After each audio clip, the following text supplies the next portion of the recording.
စာဖတ်ဝါသနာရှင်များနဲ့စာဖတ်ပြင်းသူများလည်းမင်္ဂလာပါ Read Review Repeat Channel ကနေကြိုဆိုပါရစေဒီဗီဒီယိုကိုကြည့်ပြီးအတွေ့အကြုံတစ်ခုကိုအတူရယူကြရအောင်နော်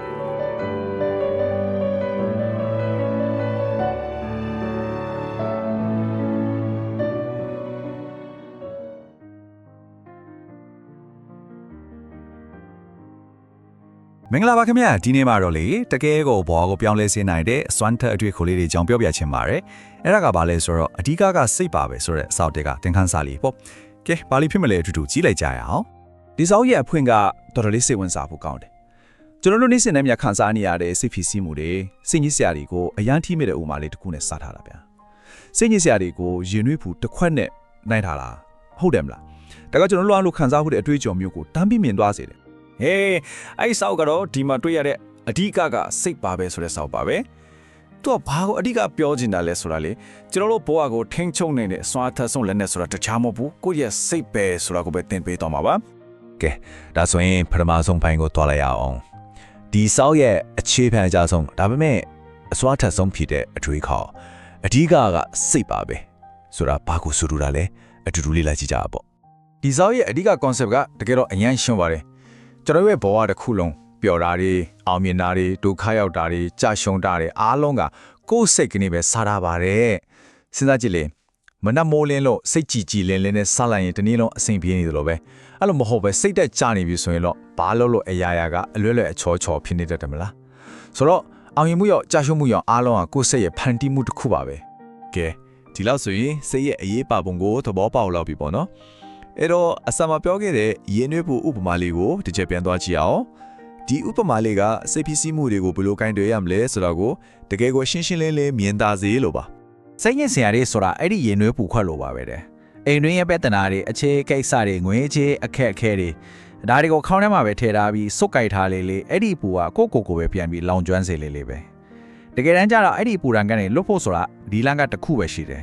အဲ့ဒီခွက်ကိုလက်ထဲကနေချပစ်လိုက်ဖို့ပဲဒါဆိုရင်အဲ့ဒီလိုပူလောင်နေတဲ့အရာလေးကိုဘယ်လိုလုပ်မလဲဘယ်လိုချဖြစ်မလဲစာအုပ်ဖြစ်မှာတော့ရိုးရှင်းတဲ့အဆင့်၃ဆင့်ကိုညွှန်ထားတယ်ပထမဆုံးကခွင့်လွှတ်လိုက်ပါသူများကိုရောကိုရောပေါ့ပြီးရင်သူတို့နေရာကနေတစ်ချက်ဝင်ကြည့်ပေးပါကိုချင်းစာတရားလေးနဲ့ပေါ့နောက်ဆုံးတစ်ချက်ကတော့ဘာပဲဖြစ်ဖြစ်အကောင်းမင်းနဲ့စနစ်ချင်းကဲချိလိုက်ပါတယ်ကဲနောက်တစ်ပိုင်းကတော့တကယ်ကိုစိတ်တက်ခွန်အားထစ်စေမယ့်ဥပမာတစ်ခုပြကျွန်တော်ရဲ့စိတ်ကိုအမြတ်ဆုံးရောင်အောင်ဘယ်လိုမြင့်တင်မလဲအဲ့ဒါကတော့တောဘရင်ချင်းထိတ်တကောင်ရဲ့စိတ်ဓာတ်ကနေတင်ယူကြမှာပါချင်းထိတ်တကောင်ကိုတောပြင်လို့ဘာလို့ခေါ်ကြတာလဲစဉ်းစားကြည့်ဘူးလားသူကတောထဲမှာအကောင်ကြီးဆုံးလားမဟုတ်ဘူးအမြင့်ဆုံးလားလည်းမဟုတ်ပြန်ဘူးအဲ့တော့ဘာကြောင့်လဲအဓိကသူ့ရဲ့စိတ်နေစိတ်ထားသူ့ရဲ့ attitude ကြောင့်ပဲမတော်မလို့မကြောင်မရွံ့နဲ့အဲ့စိတ်တက်ကြောင့်ပါပဲဒါတော့အဲ့ဒီတောဖြည့်ရင်ချင်းတိရှိကနေကျွန်တော်ဘာလို့ယူလို့ရမလဲအဲ့ဒီကသင်ခန်းစာ၄ချက်ရှိလဲတဲ့နံပါတ်1ပြစ်မှတ်ကိုမက်ချီမပြတ်အာယုံစိုက်ပါလုံးဝမလွတ်တမ်းပေါ့နံပါတ်2ဘယ်တော့မှအရှုံးမပေးပါနဲ့စ조사ထပ်စ조사ဒါမှထိုင်းမဝင်နေပါနဲ့နံပါတ်3ဒါကအရင်အရေးကြီးတယ်သူများတွေဘာပြောအဲ့ဒီအမြင်တွေနောက်ကိုလိုက်မနေပါနဲ့နောက်ဆုံးနံပါတ်4ကကိုယ့်ရဲ့စိတ်နေသဘောထားကတာကိုတခြားသူတွေနဲ့ကွဲထွက်စေပြီးအောင်မြင်သူဖြစ်စေတယ်ဆိုတော့ကိုအမြင်နဲ့တတိယနေဖို့ပါပဲအထူးသဖြင့်အဲ့တတိယသင်ခန်းစာလစ်လပ်မှုပေါ့စာအုပ်ထဲမှာရန်ထိမိတဲ့ဥပမာလေးတခုပေးထားသေးတယ်။တိုးတကောင်ဟာအများအားနောက်လိုက်ပဲ။သူများဥဆောင်ရနောက်ကိုပဲလိုက်တယ်။ဒါပေမဲ့ချင်းတဲ့တကောင်ကတော့ဘတော်မှဘသူနောက်ကိုမှမလိုက်ပါဘူး။ဆိုတော့ကိုပြန်မေးကြည့်ရမှာကကျွန်တော်တို့ကတိုးလို့ဖြစ်ချင်တာလားချင်းတဲ့လို့ဖြစ်ချင်တာလားဆိုတာပါပဲ။ကဲအခုလို့စိတ်သက်ခွန်အားဖိစစ်တဲ့ဥမာတွေကြောင့်ပြောပြီးဆိုတော့ကျွန်တော်တို့ရဲ့နေ့စဉ်ဘဝမှာတကယ်လက်တွေ့အသုံးချလို့ရမယ့်အကြံဉာဏ်လေးတွေဘက်ကိုတစ်ချက်လောက်သွားကြည့်ကြရအောင်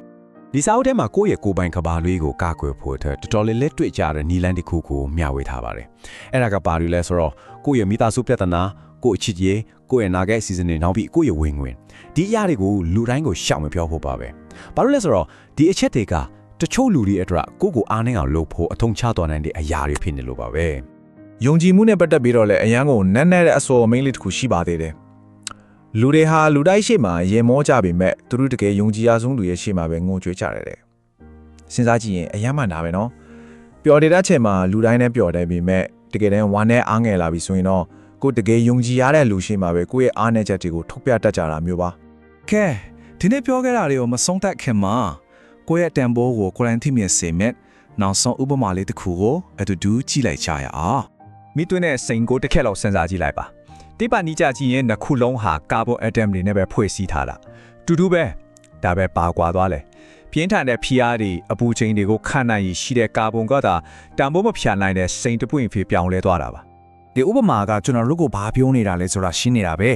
ဘဝမှာကြုံရတဲ့ဖိအားတွေအခက်အခဲတွေအောက်မှာမကြိုးပဲအားပဲနဲ့ခံနိုင်ရရှိနဲ့ကိုယ့်ရဲ့တောက်ပတဲ့တကယ်တန်ဖိုးကိုရှောက်ပဲဖော်ထုတ်လိုက်ပါလို့တိုက်တွန်းနေတာပါပဲဒီနေ့ရဲ့အကြောင်းအရာကိုတော့ဒီမေကိုလေးနဲ့ပဲအဆုံးသတ်လိုက်ပါစီဒီအကြောင်းအရာတွေကိုနားထောင်ပြီးတဲ့နောက်ဒီနေ့မှာပဲချက်ချင်းပြောင်းလဲပြလိုက်လို့ရမယ်အထွေးထူကဘာဖြစ်မလဲအဲ့ဒီအဖြေကတခြားဘယ်မှာမှမရှိပါဘူးကိုယ့်ရဲ့စိတ်ထဲမှာပဲရှိနေပါတယ်